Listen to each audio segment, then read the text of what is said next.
Em meados do século VI, a Península Itálica tornou-se palco de uma guerra brutal e prolongada que colocaria em xeque o futuro do próprio Império Bizantino.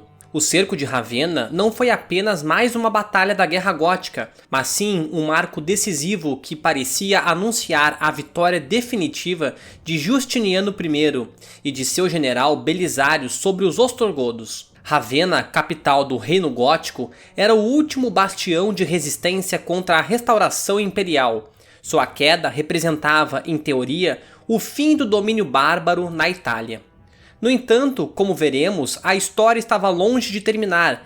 A vitória bizantina em Ravenna, embora espetacular, carregava em si contradições, traições e fragilidades que logo se manifestariam em novos e sangrentos confrontos. O imperador Justiniano havia traçado um objetivo ambicioso: restaurar o antigo Império Romano no Ocidente. Após a fulminante vitória sobre os vândalos no norte da África, parecia plausível que a mesma estratégia fosse aplicada à Itália.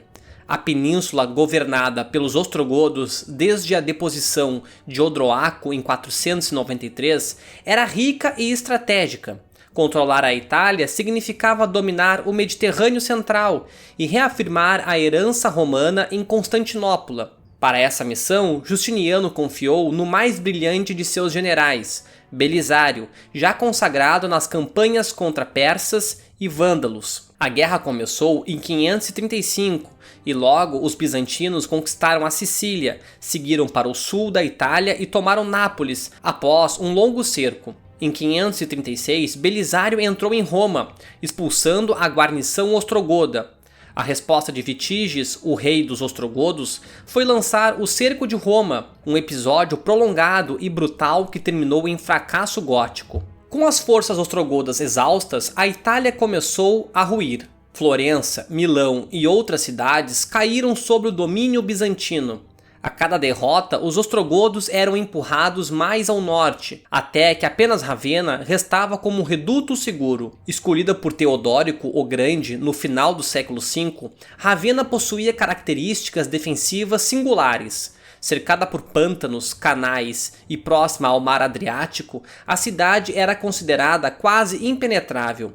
O acesso terrestre era limitado e o porto de Classe fornecia suprimentos constantes. Além disso, Ravenna não era apenas um centro militar, era a capital política e administrativa dos ostrogodos. Ali residia o rei Vitíges, acompanhado de sua corte e das principais famílias aristocráticas góticas. Sua queda não significava apenas uma derrota militar, mas o colapso do próprio governo ostrogodo. Belisário, após consolidar Roma e expulsar os últimos focos de resistência no centro da Itália, marchou contra Ravenna no final de 539. Seu exército era numericamente inferior ao dos defensores, mas contava com disciplina, experiência e apoio naval.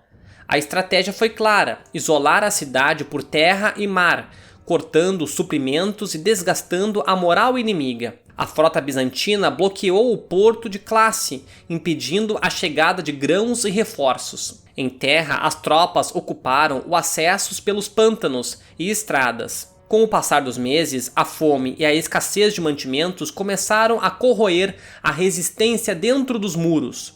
O povo sofria, a nobreza murmurava e até entre os guerreiros góticos crescia o desespero. Nesse clima, os ostrogodos, percebendo a derrota iminente, buscaram alternativas diplomáticas. Uma das mais surpreendentes foi a proposta feita ao próprio Belisário, tornar-se o rei da Itália. Os nobres góticos, cansados de Vitíges e sem confiança em Justiniano, imaginavam que Belisário poderia governar como soberano independente, mantendo parte das tradições góticas e evitando a completa submissão a Constantinopla. Belisário, astuto, fingiu aceitar a oferta.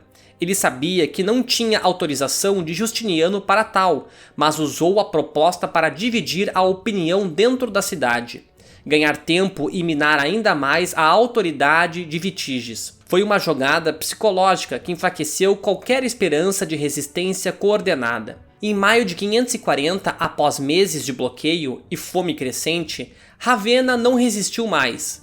Sem condições de manter a cidade, os portões foram abertos e os bizantinos entraram praticamente sem lutar. Belisário tomou Ravenna com disciplina exemplar, evitando saques massivos e apresentando-se como libertador. Vitíges foi capturado junto de sua esposa, Matassunta, e enviado para Constantinopla, onde viveria como prisioneiro honrado até sua morte. A captura da capital ostrogoda parecia marcar o fim definitivo da guerra. Para Justiniano foi um triunfo extraordinário. O Império Bizantino havia reconquistado a Sicília, o sul da Itália, Roma e agora Ravenna. O sonho de restauração imperial parecia estar se concretizando. Apesar do brilho da vitória, logo surgiram problemas. Belisário, suspeito aos olhos de Justiniano por sua popularidade e pelas negociações em Ravenna, foi chamado de volta a Constantinopla. Sua ausência enfraqueceu o comando bizantino na península. Além disso, os administradores enviados por Justiniano revelaram-se impopulares. A população italiana, exausta por anos de guerra, fome e impostos, começou a se voltar contra os bizantinos.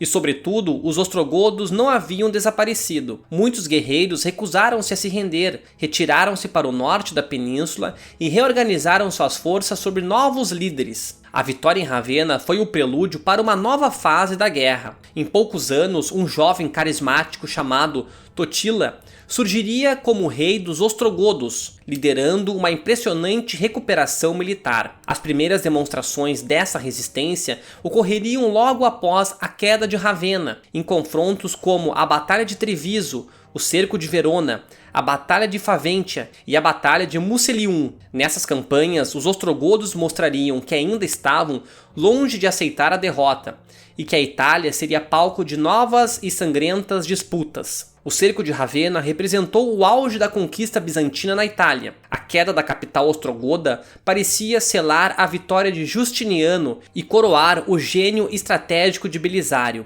Mas, como tantas vezes na história, a aparência de triunfo escondeu uma realidade muito mais complexa. A guerra estava longe de acabar. Os ostrogodos, liderados por novos comandantes, retomariam as armas e surpreenderiam os bizantinos em uma série de batalhas memoráveis. No próximo vídeo, vamos acompanhar como a resistência gótica se reorganizou e como as forças bizantinas, confiantes após Ravenna, enfrentaram duras derrotas, mostrando que a Guerra Gótica ainda teria muitos capítulos de sangue e glória.